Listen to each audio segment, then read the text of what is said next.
السلام عليكم ورحمة الله وبركاته. إن الحمد لله نحمده ونستعينه ونستهديه ونستغفره ونعوذ بالله من شرور أنفسنا ومن سيئات أعمالنا.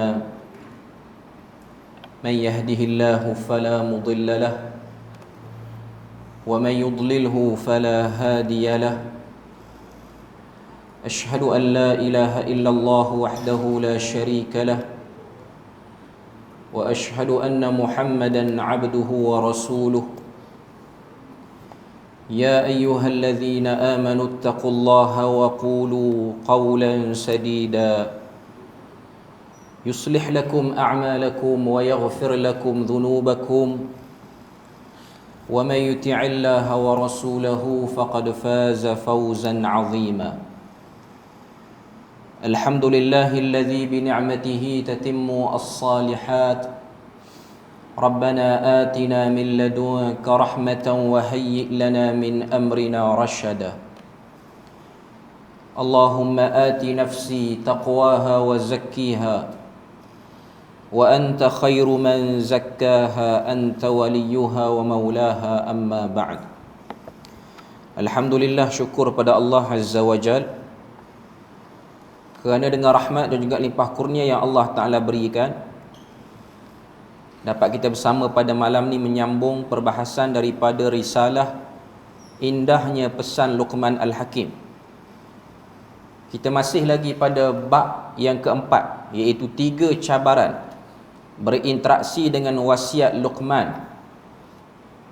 Cabaran pertama, alhamdulillah kita dah selesai, iaitu apa yang ada dalam pesanan Luqman itu ialah hudan linnas, yang bermaksud hidayah kepada semua manusia. Cabaran kedua ialah bayyinatin minal huda, membuktikan Al-Quran ialah ucapan Allah yang sempurna. Maknanya Al-Quran itu sendiri membawa bukti-bukti yang logik yang boleh dihadam oleh akal fikiran manusia dan tak berlaku pertembungan sehingga mengangkat keraguan, dan terpelihara Quran itu daripada campur tangan manusia. Yang tu kita dah tengok beberapa perkara yang dibawa. Antaranya ialah tanda kisah ataupun wasiat Luqman itu bersifat bayyinatin minal huda, ialah ia dibawa oleh satu orang yang fasih lidahnya, yang dahulunya sebelum daripada dia dikenali sebagai Rasul, dia satu orang yang tiada pendidikan formal yang baik, bahkan buta huruf, iaitu Rasulullah. Itu bayyinat yang pertama ataupun bayyinah yang pertama yang dibawa oleh penulis untuk membuktikan bagaimana Al-Quran itu datang daripada Allah Azza wa Jalla. Seakan-akan Nabi ni mendapat persiapan yang cukup baik untuk menyampaikan cerita tu. Sebenarnya benda tu tak pelik, sebab kalau kita tengok antara tanda akhir zaman dan sebelum berlakunya kiamat ialah zahirnya Imam Mahdi. Imam Mahdi, kalau kita tengok dalam hadis-hadis yang menyebutkan tentang perkara tersebut, kebanyakan hadis menyebutkan Nabi beritahu kepada kita Imam Mahdi itu waktu dia nak dilantik ataupun dinobatkan sebagai Imam Mahdi yang akan memimpin umat ini, dia tak tahu diri dia yang dikenali dengan Imam Mahdi.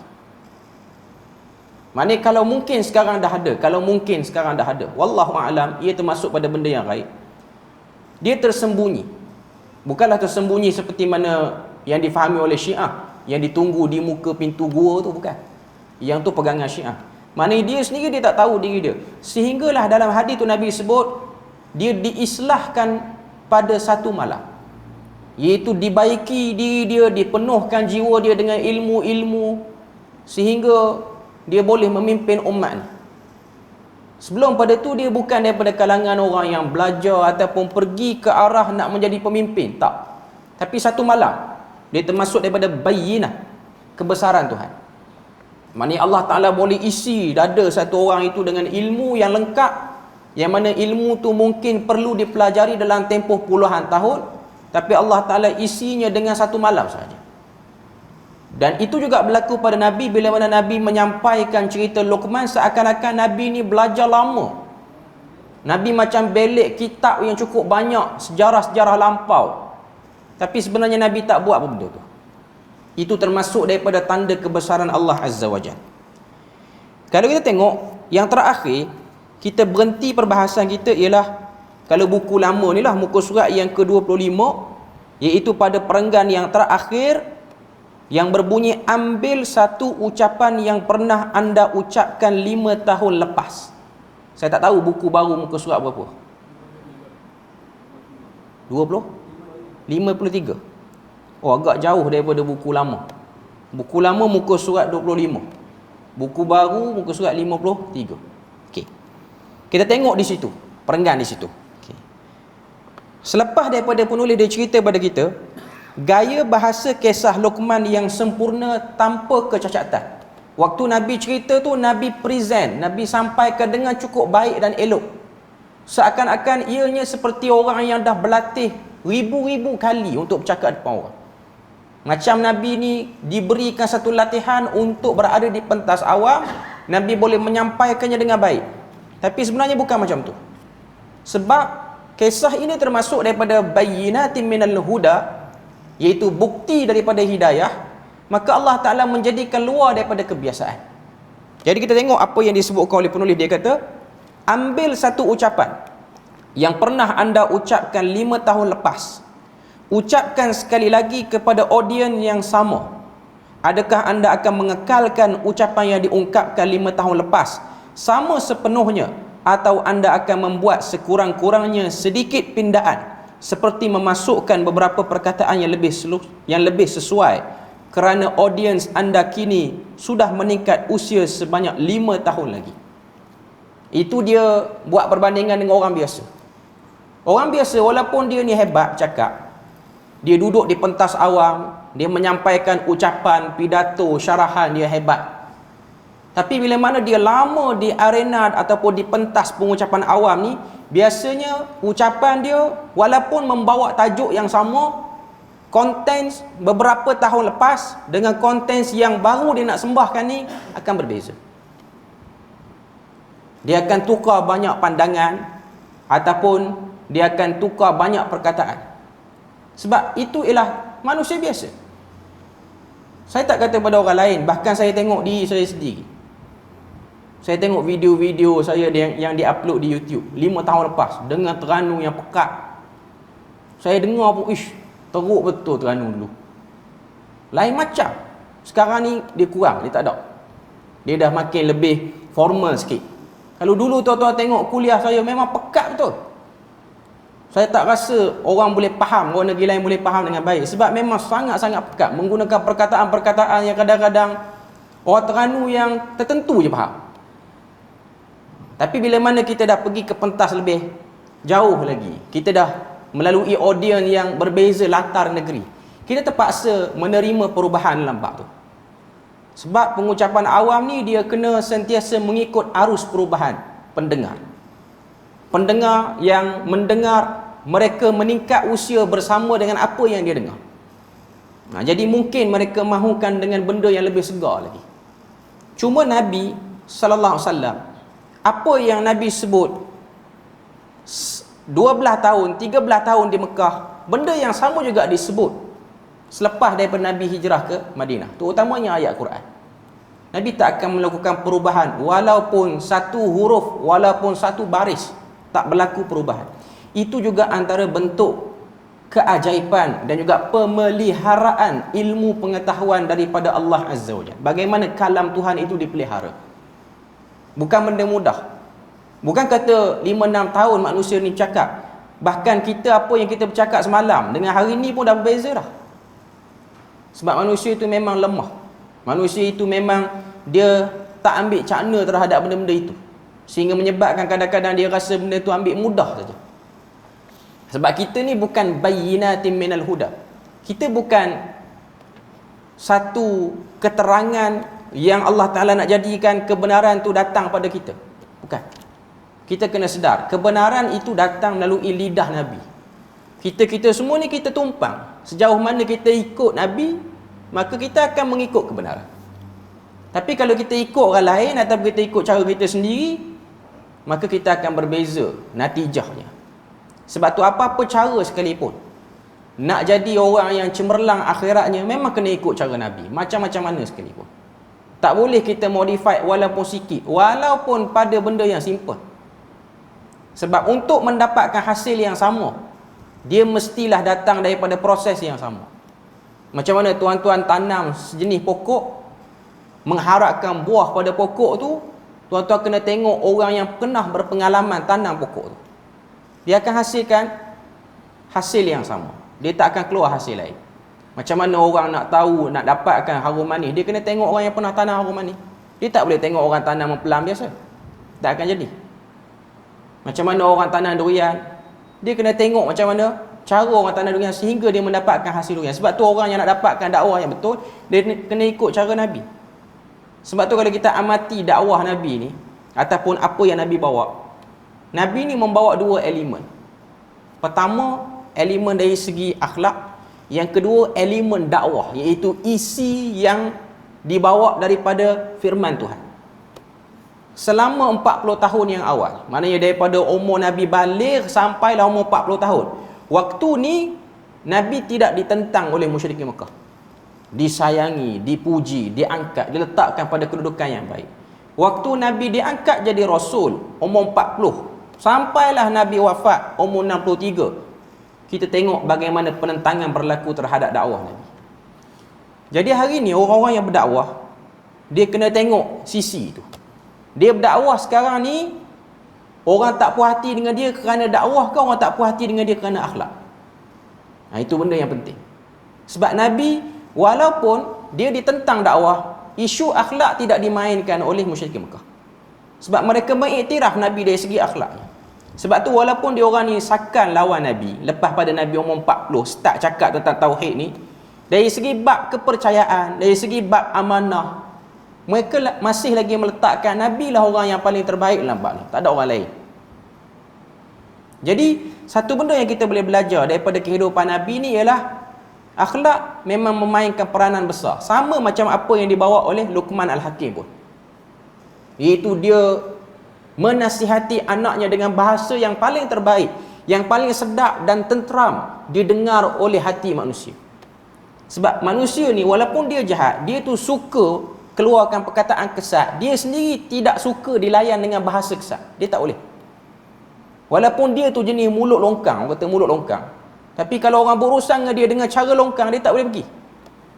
Walaupun dia tahu dia bercakap dengan bahasa itu tu orang tak suka, tapi untuk dia dilayan dengan cara itu, dia tak boleh.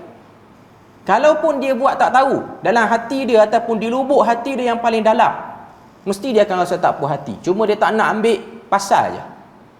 Contoh satu orang yang cengeng lain macam, jumpa orang marah, maki apa semua, dia balik rumah dia, adakah dia okey kalau isteri dia panggil dia dengan nama saja? Hei Samad, makan tak ke? Dia tak boleh. Melainkan dia buat diam. Dia ni tak kena hari dia, tunggu hari dia, aku bagi cukup tanah. Tapi tak puas hati tu tak ada. Ataupun setengah orang bila mana dia dengar macam tu, dia bagi terus, walaupun dia tu bersikap dan berperwatakan macam tu. Tapi Luqman Al-Hakim, apa yang dia guna? Ya bunayya la tusyrik billah, wahai anakku yang disayangi, jangan mensyirikkan Allah Azza wa Jalla.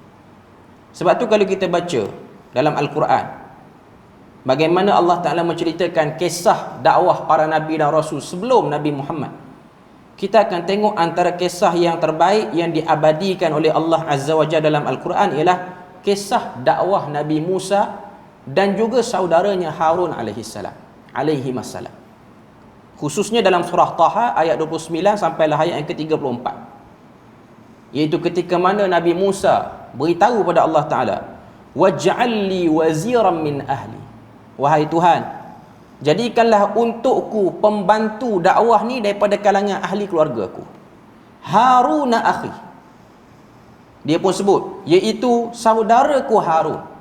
Nabi Harun ni lagi tua daripada Nabi Musa. Fungsi Nabi Harun ni apa dia? Ushdud bihi azri.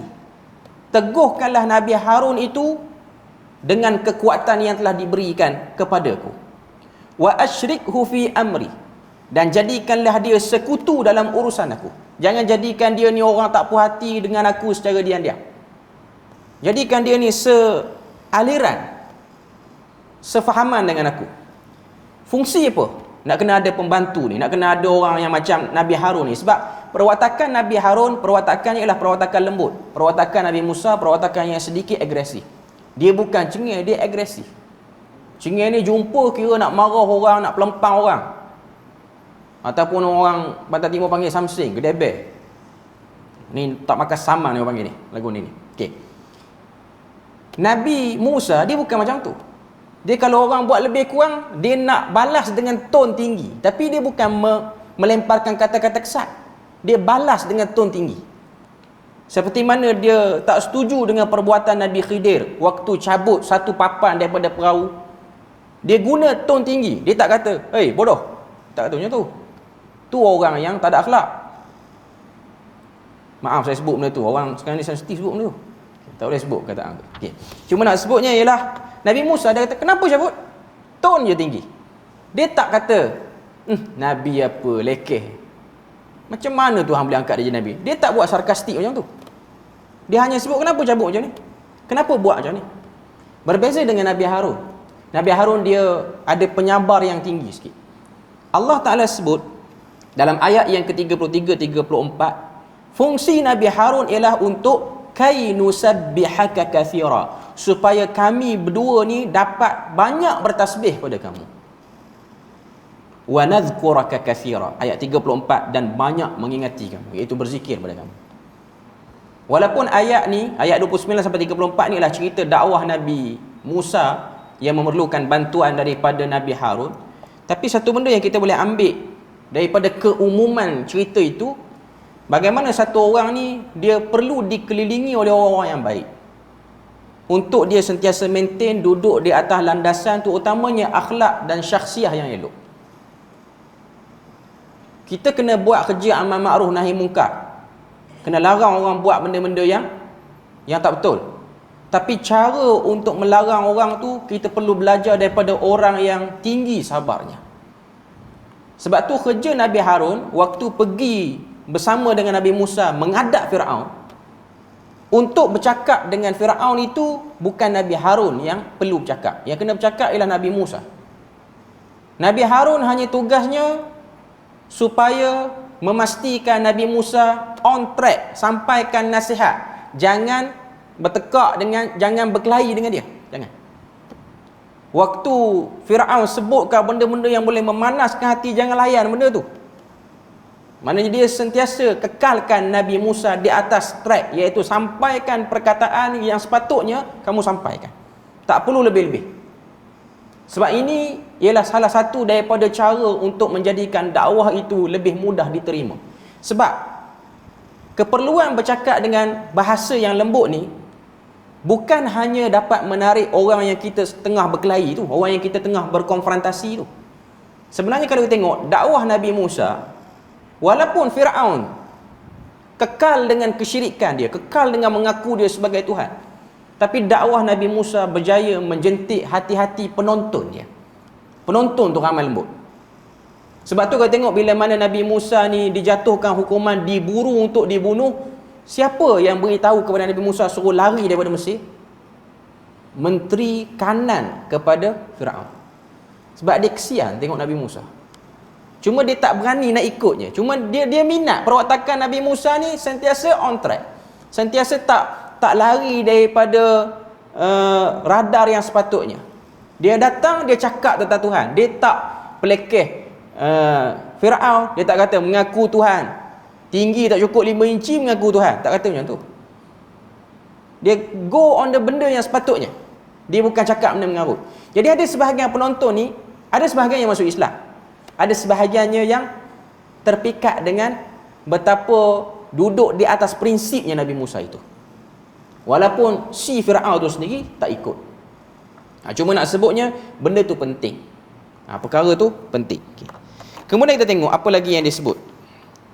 pada muka surat seterusnya, kalau buku saya ni lah, ambil satu ucapan ahli politik yang diucapkan pada tahun 2008 dan bandingkan dengan ucapannya pada tahun 2013 yang lalu. Adakah anda melihat pemidato-pemidato ini sanggup membuat ucapan yang sama sahaja, membentang agenda-agenda yang sama demi memenangi hati rakyat setiap kali pilihan raya umum? Sebab buku ni ditulis tengah waktu pasca pilihan raya umum. Jadi dia cuba bawa contoh tu. Tak perlu saya sebutlah, tuan-tuan boleh tahu macam mana arena politik ni dia punya gelombang dia. Kita tahu bahawasanya orang politik ni dia ada movement yang tersendiri, passion dia yang tersendiri waktu dia nak berkempen. Rentas parti politik apa pun, dia ada karenah ni memang wujud. Cuma nak sebutnya betapa manusia ni dia tidak sama perkataan. Beza dengan dakwah tauhid, dia sama. Mari tahun mana, kurun mana, zaman mana pun bunyinya sama sahaja. Dia tak bawa benda lain, dia tak kempen benda lain. Rasulullah SAW tiada sebarang kepentingan melainkan menjalankan tugas sebagai Rasul yang membacakan ayat-ayat Allah tanpa sebarang tokok tambah walau satu huruf. Tidak pernah baginda membetulkan apa yang telah diucapkan pada 5 atau 10 tahun lepas semula. Tiada perubahan pada ayat-ayat Allah meskipun zaman dan peradaban manusia bertambah. Itu antara bayinah dia. Bayinah ni bukti. Apa yang disampaikan oleh Nabi SAW kepada penduduk Madinah sama sahaja dengan apa yang disampaikan kepada penduduk Mekah, tanpa mengurangkan isi, tanpa menjadikan yang ni lain contohnya, yang ni lain contohnya. Tak, Nabi bawa benda yang sama. Sekarang dia nak bagi contoh daripada Al-Quran, bukti pada Quran betapa Nabi ni dipimpin percakapannya, iaitu surah Al-Haqqah ayat yang ke-44 sampailah ayat yang ke-47. Firman Allah Ta'ala, a'udzubillahi minasyaitanir rajim, walau taqawwala alaina ba'dal aqawil. Dan kalaulah Nabi Muhammad yang menyampaikan Al-Quran itu mengatakan atas nama kami secara dusta sebarang kata-kata rekaan, la akhadna minhu bil yamin, sesungguhnya pasti kami akan menyentaknya, iaitu akan menghukumnya. Thumma laqata'na minhul watin, kemudian sudah tentu kami akan putuskan tali jantungnya, maknanya akan matikan dia. Fama minkum min ahadin anhu hajizin, maka tidak ada seorang pun antara kamu yang dapat menghalang tindakan kami itu daripada menimpanya. Maknanya Allah Ta'ala dah beri kata putus yang jelas. Kalau Muhammad ini jenis orang yang suka tokok tambah, maka kecelakaan, kebinasaan akan pergi pada dia. Tapi Muhammad itu orang yang dipilih, orang yang telah disucikan hatinya, disucikan percakapannya, disucikan pemikirannya, dipimpin perkataannya, susunan perkataannya. Jadi dia tak akan buat benda tu. Sekarang dia nak bawa pada kita bukti bagaimana Nabi ni jujur dalam menyampaikan wahyu Tuhan. Rasulullah sallallahu alaihi wasallam kekal membaca ayat yang sama dan tidak pernah diubah sama ada di Mekah ataupun di Madinah. Umur Nabi 40 atau 50 atau 60, sama ada menang atau kalah, sama ada sahabat berjumlah sedikit atau ramai, tiada sebarang perubahan pada mana-mana ayat atau kalimah. Bahkan kehilangan satu huruf pada kalimah taku, iaitu huruf nun yang membentuk perkataan takun. Yang ni kita boleh tengok pada ayat 16 surah Luqman tu. Allah Ta'ala sebut, kita boleh tengok muka surat sebelah. Ya bunayya innaha intaku. Sepatutnya dia kena baca dengan intakun misqala habbatin. Ta dengan kaf itu nun dia hilang. Intaku, dihilangkan nun dia, digugurkan nun dia. Yang betulnya ialah kena sebut ada nun. Tapi dengan sebab Nabi ni jujur dan Allah Ta'ala ingin menunjukkan hikmah daripada kenapa perkataan takun itu dihilangkan nun dia, maka Nabi baca sama saja. Dan Nabi tak highlight apa benda tu kepada pendengar-pendengar, sama ada pendengar di Mekah ataupun pendengar di Madinah. Sebab Nabi tahu ini ayat Tuhan yang tak boleh diusik, ayat Tuhan yang tidak terpegang dengan sistem tata bahasa yang sedia ada. Memang pada waktu tu sudah ada tata bahasa Arab, dah ada ilmu nahwu ni, dah ada ilmu saraf, dah ada. Orang-orang Arab ni dia perhati teliti dalam percakapan dia. Tapi Al-Quran dia lagi atas daripada semua benda tu. Sebab tu orang yang belajar bahasa Arab semata-mata menguasai nahunya, menguasai saraf dan balaghahnya, dia akan tengok apa yang ada dalam Al-Quran lebih daripada apa yang disebut dalam perbendaharaan ilmu bahasa Arab yang dah sedia ada pada waktu itu. Sebab tu ilmu bahasa Al-Quran dan ilmu bahasa Arab, walaupun kedua-duanya bahasa Arab, tapi bahasa Al-Quran lebih tinggi berbanding perbendaharaan bahasa Arab itu sendiri. Sebab tu masdar al-lughah, sumber bahasa Arab yang paling tinggi ialah Al-Quran. Sebelum daripada ada Quran, sumber bahasa Arab paling tinggi ialah syair-syair Arab yang lama, syair jahili. Selepas turunnya Quran, komplitnya Quran, Quran berada tempat yang paling tinggi, menjadi sumber kepada ilmu bahasa Arab. Sama ada ilmu tata bahasanya, ilmu perubahan perkembangan perkataan, ilmu sastranya. Quran menjadi petunjuk ataupun sumber yang paling atas untuk dibincangkan, dikeluarkan, dicambahkan. Kemudian apa dia sebut? Dia kata sepatutnya yang membentuk perkataan takun pada ayat 16 surah Luqman konsisten dibaca sedemikian oleh Rasulullah dari hari pertama baginda dibacakan oleh Jibril di Makkah sehingga kepadanya, sehinggalah hari terakhir Nabi membaca ayat itu semasa memimpin salat berjemaah di Madinah. Nabi baca sama. Walaupun dari segi nahwu bahasa Arab sebelum itu dia kena ada nun di situ. In takun misqala habbatin min khardalin fatakun fi sakhrah. Dia sama je. Takun dengan fatakun tu. Tapi takun yang pertama dihilangkan nun dia. Dihilangkan nun dia. Okay, kita tengok apa lagi perbahasan dia. Tiada rasa bersalah dalam diri Nabi semasa membaca berkali-kali ayat 16 di atas. Baginda menggugurkan huruf nun semasa menyebut taku dan bukannya takun. Tiada sebarang kritikan daripada para sahabat Nabi mengenai isu ini, sedangkan merekalah manusia yang paling sensitif terhadap segala perkataan yang diturunkan, terhadap segala perkara yang diturunkan oleh Allah. Kedua-dua pihak memahami bahawa mereka tidak berhak masuk campur dalam penyusunan Al-Quran walau satu surah, walau satu ayat, walau satu kalimah dan walau satu huruf sekalipun. Walaupun mereka penutur bahasa Arab yang sangat bersih dan hebat, penutur jati bahasa Arab.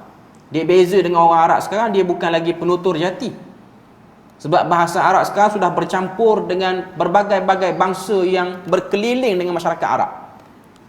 Sebab tu kita akan tengok bahasa Arab mempunyai logat yang berbeza-beza, mengikut negara-negara Arab yang berbeza-beza. Arab yang betul-betul Arab ni mereka berasal daripada Yaman, yang dimulai nasabnya daripada Ya'rab bin Qahtan. Ini first Arab. Mari perkataan Arab tu daripada lelaki inilah, Ya'rab bin Qahtan. Sebab tu kabilah yang tertua bagi masyarakat Arab seluruhnya ialah Qahtaniyah ataupun Qahtani. Sampai sekarang ada lagi kabilah tu.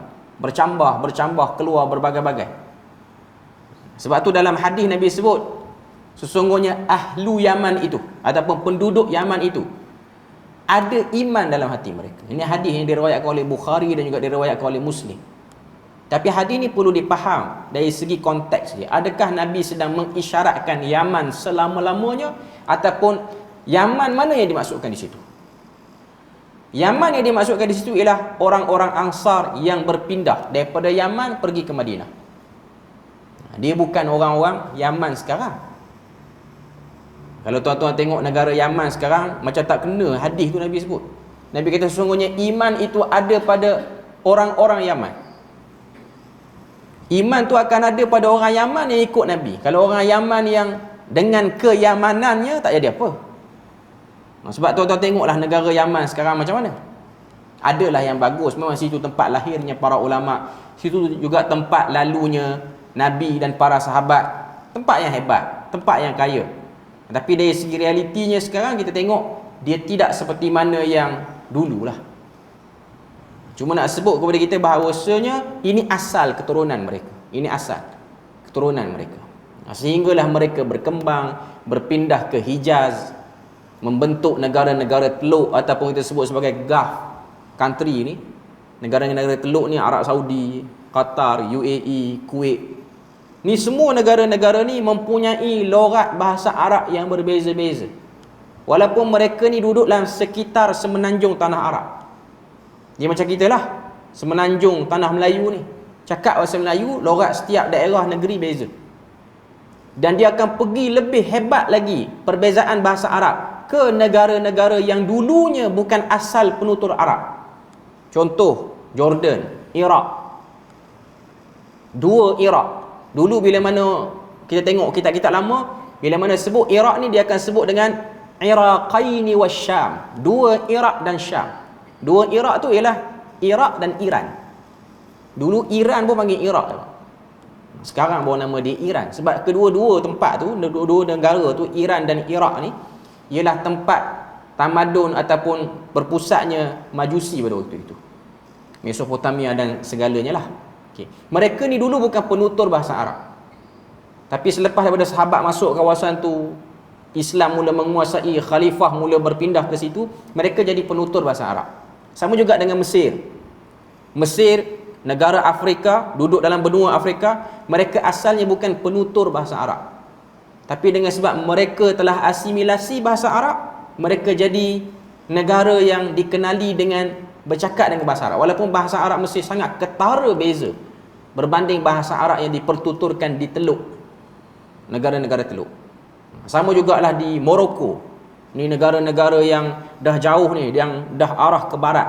Algeria, Libya, Tunisia, negara-negara yang dikenali dengan bahasa Arabnya, tapi penuturnya bukan lagi penutur jati. Beza dengan orang Hijaz betul ni. Beza dengan Quraisy betul. Hatta Quraisy sekarang pun dah tak cakap dah dengan bahasa-bahasa macam orang dulu. Tuan-tuan nak tengok Quraisy sekarang kat mana? Kalau pergi Mekah, kedai minyak wangi Abdul Samad Quraisy. Itu Quraisy tu. Itu keturunan Quraisy. Dia orang tak cakap dah dengan bahasa macam zaman Nabi, tak cakap dah. Dia orang cakap macam tu, kena ketawa kat orang ni. Sebab dia macam orang Melayu cakap bahasa lama. Cuma nak katanya Quraisy tu masih lagi wujud lah sampai sekarang. Masih lagi wujud sampai sekarang. Tapi nak katanya sahabat dia orang sangat sensitif dengan bahasa. Kemudian kita tengok Dr. Fadil Saleh As-Samarrai dalam kitabnya At-Ta'bir Al-Qurani. Ni satu orang tokoh bahasa, dia buat kajian tentang Al-Quran. Dia ni daripada Iraq. Berpendapat, dia kata gugurnya huruf nun pada ayat 16 di atas bagi tujuan menggambarkan besarnya perhatian Allah kepada perkara-perkara halus dan kecil saiznya. Iaitu pada ayat kalimah yang berbunyi ya bunayya innaha intaku, sepatutnya intakun mithqala habbatin, tapi digugurkan nun di situ nak tunjuk kepada kita, nak synchronize dengan maksud ayat tu.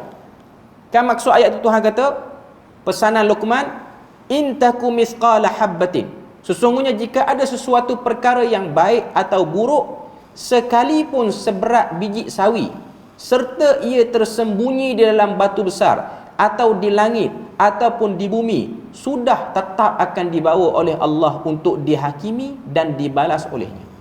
Maknanya hilangnya huruf nun itu daripada perkataan taku nak synchronize dengan tersembunyinya kesilapan kecil. Manusia bila mana dia cakap laju, kalau disebut intaku, orang-orang akan faham macam disebut intakun. Ini untuk orang Arab lah. Untuk kita mungkin kita tak nampak apa maksud dia tu. Dia macam orang kita bila mana dia cakap, dia gugurkan beberapa huruf. Tapi kita faham dia nak sebut benda tu.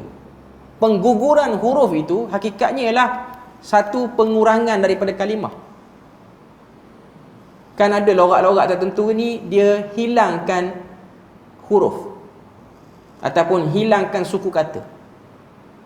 Contoh, dalam kalangan masyarakat Melayu ni ataupun dalam kalangan kelompok Melayu, antara pertuturan yang ringkas, Melayu, Jawa, Bugis, Banjar, suku yang paling ringkas dalam percakapan ialah suku Minang, Minangkabau.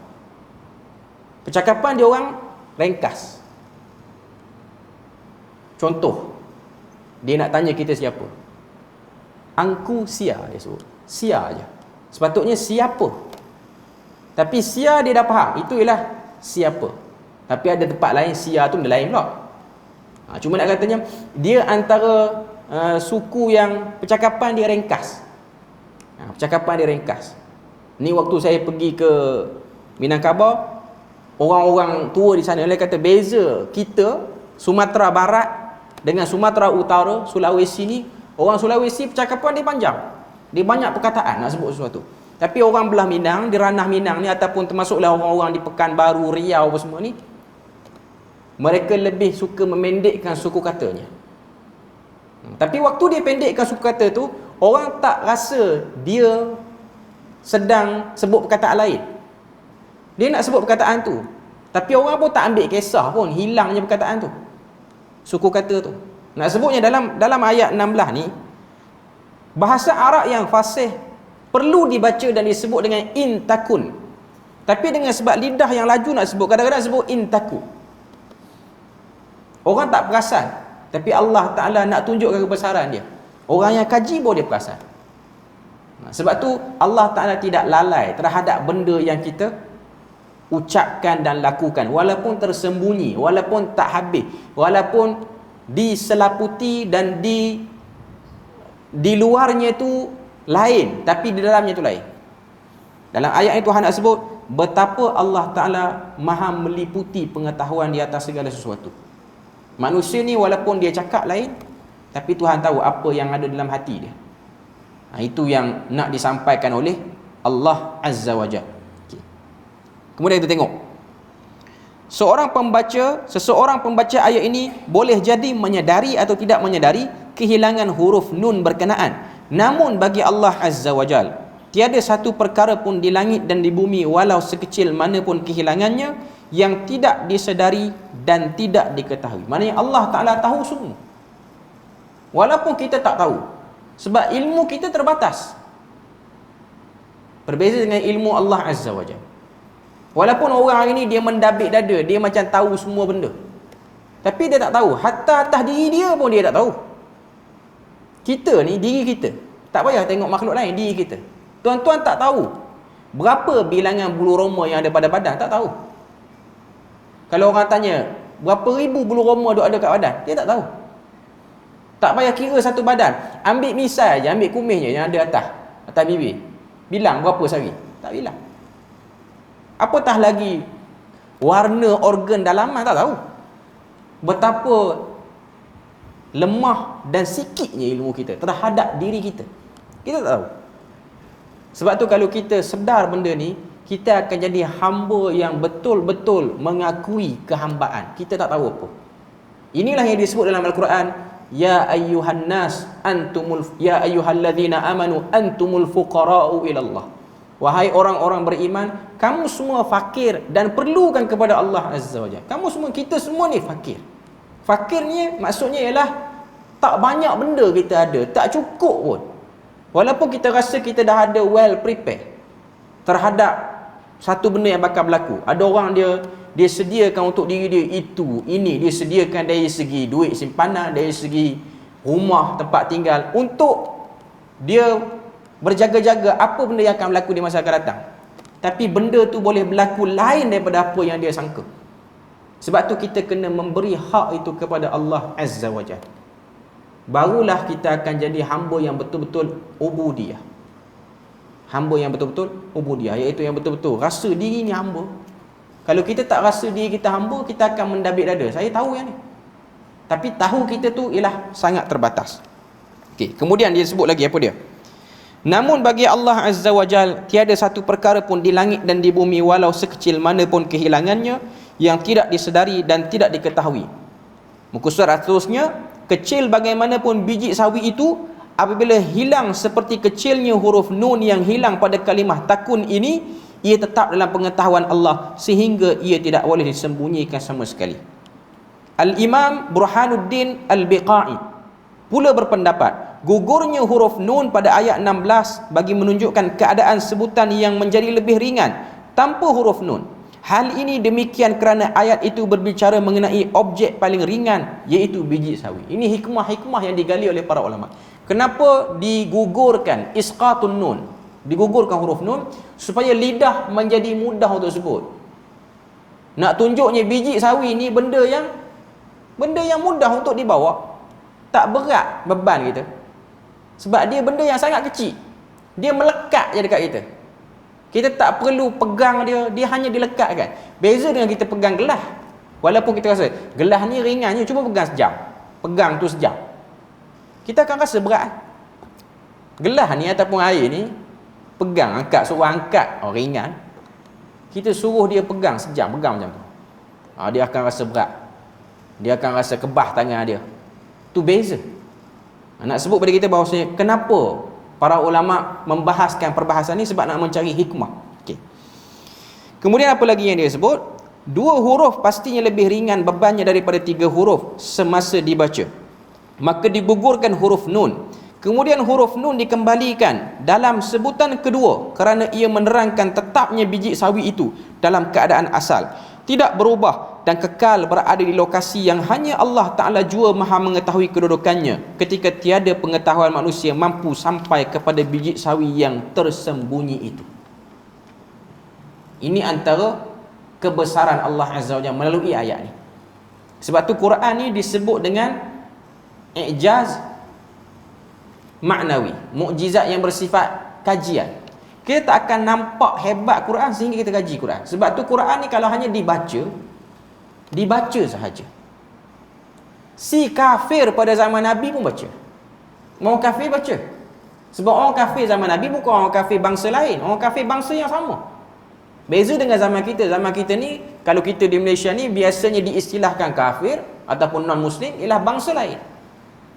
Biasanya orang sinonimkan Melayu itu dengan Islam. Walaupun hakikatnya ada setengah-setengah negara, ada Melayu yang tak lagi membawa identiti Islam. Malaysia ni alhamdulillah, bila mana sebut Melayu, orang sebut dia Islam lah. Walaupun dia bukan daripada kalangan orang yang kita tengok iltizam dengan Islamnya tu. Dia mungkin boleh jadi tak semayang, tak tutup aurat dengan sempurna, tapi dia Islam lah. Tanya dia pun dia mengaku Islam. Beza dengan negara-negara lain, hatta negara jiran. Kita pergi Singapura. Singapura dah ada persatuan Melayu Kristian.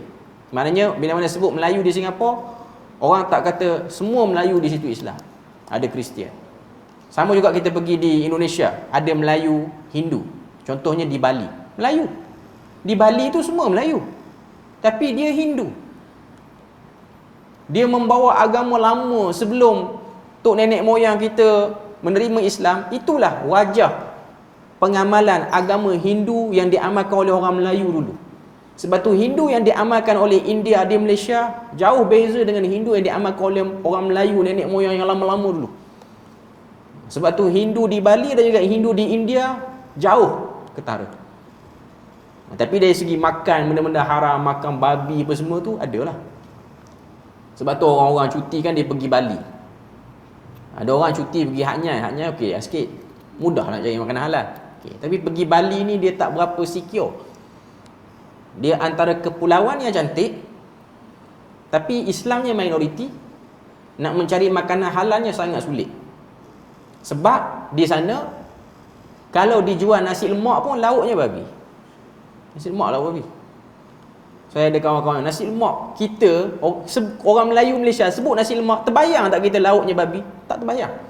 Sebab memang nasi lemak di Malaysia ni tak pernah ada lauk babi pun.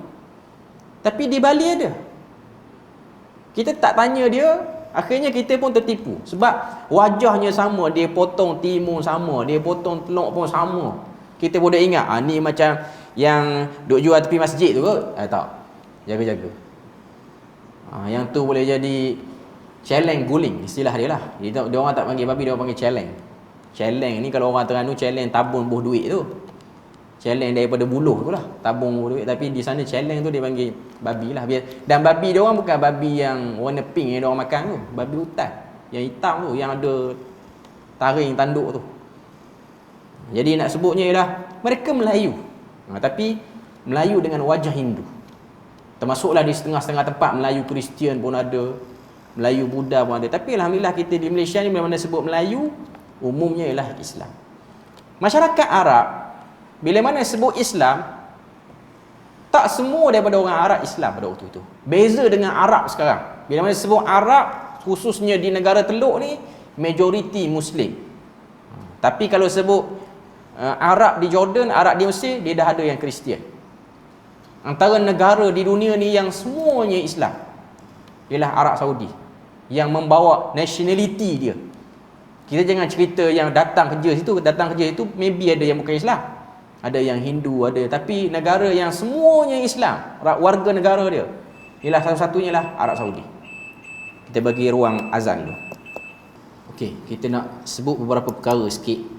Bila mana disebut sebagai bayyinat, Al-Quran itu disebut sebagai bayyinatin minal huda. Pertama kita nak tahu, Quran tu memang dia dah ada fungsi memberi hidayah pada manusia. Tapi setengah-setengah manusia dia tak padan dengan hanya dengar teori. Dia perlu bukti yang mengejutkan dia. Kalau setakat beritahu Allah Ta'ala itu Esa, dia tak rasa hebat lagi.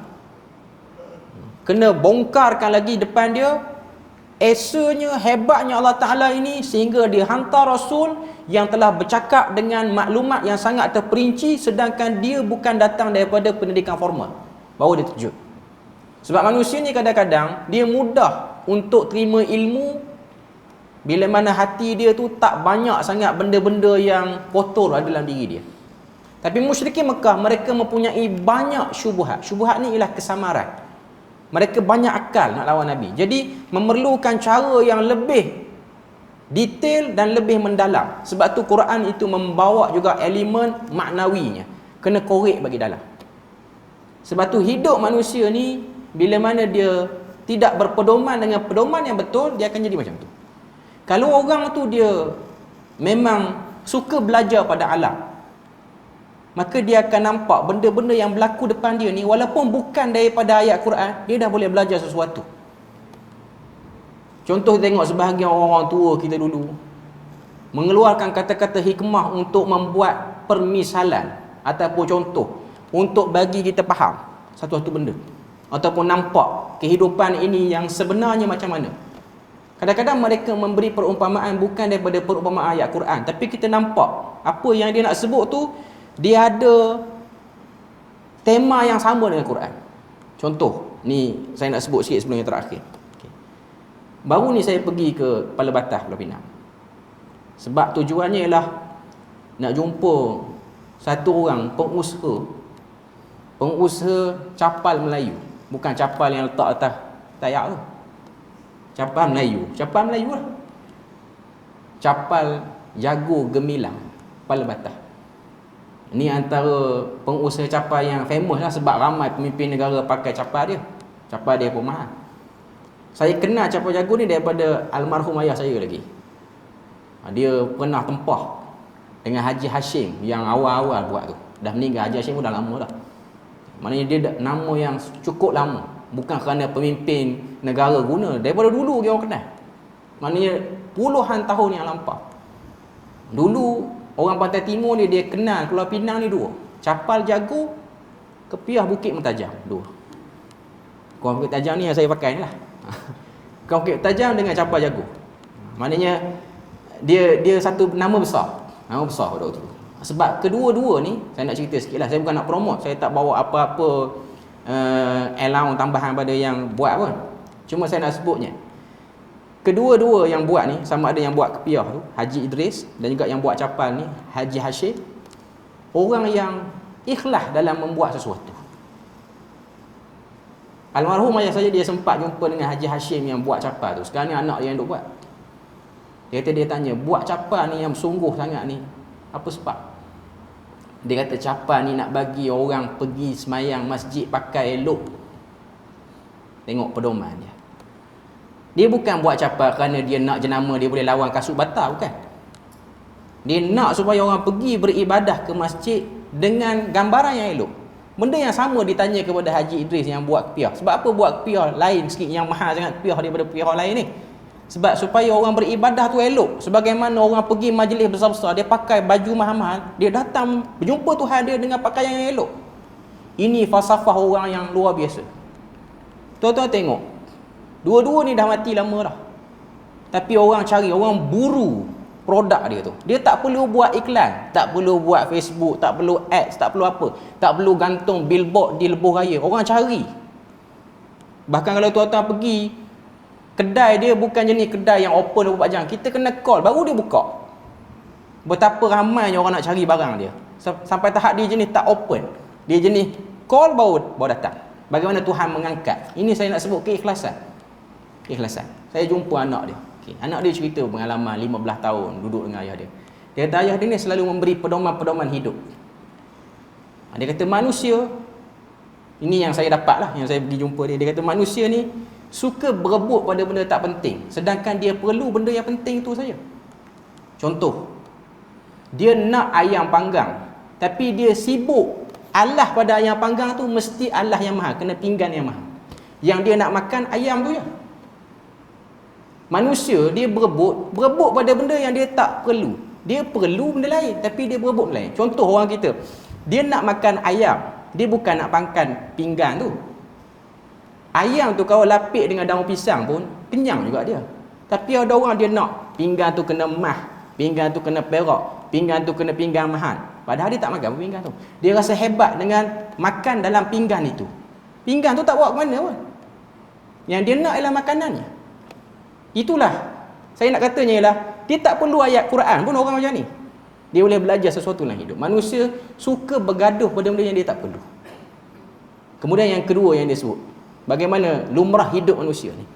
Dia kata, banyak benda atas dunia ni bila mana kita buat, orang tak perasan. Contoh, rojak buah dia kata. Bila mana orang nak sebut rojak tu sedap, orang akan sebut rojak buah tu sedap. Orang tak sebut kicap, orang tak sebut garam, orang tak sebut belacannya. Orang akan sebut buah juga. Padahal penyedapnya ialah kicap, gulanya. Yang tu tak sebut. Tak ada orang jual rojak, buah, kicap, garam, belacan. Tak sebut. Dia sebut buah saja. Yang dapat nama buah. Garam, kicap tak dapat nama apa. Sedangkan itulah elemen penting untuk menyedapkan benda tu. Untuk bagi nama rojak tu kena ada yang tu. Kalau buah saja orang panggil buah je lah. Cuma nak sebutnya ialah kita kena sedar dalam hidup ni ada benda yang kita buat orang tak perasan. Tapi bukan itu yang kita nak. Kita nak Tuhan perasan. Ada benda dalam hidup kita bergaduh, berkelahi, bersabuk apa semua ni, benda tu kita tak perlu pun. Kita perlu benda lain. Tapi kita sibuk pada benda tu. Ini contoh orang yang mencari pedoman dalam kehidupan. Dia tak perlu ayat Quran. Tapi keikhlasan hati. Akhirnya dia hidup dengan jiwa tu. Bila mana dia baca Quran, dia akan makan dalam.